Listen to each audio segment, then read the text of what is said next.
হালিমাতুস সাদিয়া ডাক দিয়া বলে, দুনিয়ার মানুষেরা শোনো, আল্লাহর রাসূলকে নিয়ে যখন ওই দুর্বল গাধাটার পিঠে চললাম, আমি হালিমাতুস সাদিয়া ফলো করতে আসি, আমার ওই দুর্বল গাধাটার ভিতরে এত পরিমাণ শক্তি হলো, আমার বন্ধু বান্ধবরা যেই 2-3 দিন আগে এই মক্কা থেকে বাসটা নিয়ে তাইফে রওনা দিয়েছিল, ওই বন্ধু বান্ধবদের পিছনে আমার এই দুর্বল গাধাটা ফালাইয়া আমার গাধাটা সর্বপ্রথম তাইফে যাইয়া আমার বাড়ির এরিয়ার ভিতর ঢুকলো। শুধু তাই নয়, আমার এরিয়ার ভিতর আমার বাড়ির ভিতর ঢোকার সাথে সাথে আমি দেখতে আছি আমার বাড়ির খেজুর গাছগুলো মরে গিয়েছিল।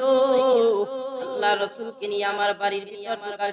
সাথে সাথে শিশু নবীকে নিয়ে ঢোকার সাথে সাথে দেখতে আছি খেজুর গাছগুলোর ভিতর পরিবর্তন আসলো। শুধু তাই নয়, এই তায়েফের প্রত্যেকটা খেজুর বাগানে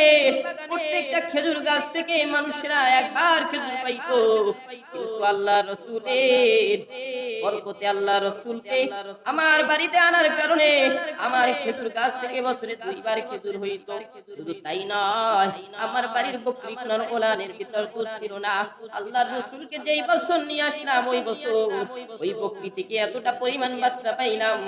আর ওলানের ভিতরে এতটা পরিমাণ দুধ হয়েছিল, আমরা তৃপ্তি সহকারে পান করার পরেও বাজারে প্রচুর পরিমাণ দুধ বিক্রি করতে পারতাম। এই জন্যই আমার আল্লাহ বলেন, ওয়ামা আরসালনাকা ইল্লা রাহমাতাল লিল আলামিন, আল্লাহ সুবহানাহু ওয়া তাআলা তামাম পৃথিবীর মাঝে রাসূলকে রহমত স্বরূপ পাঠিয়েছে।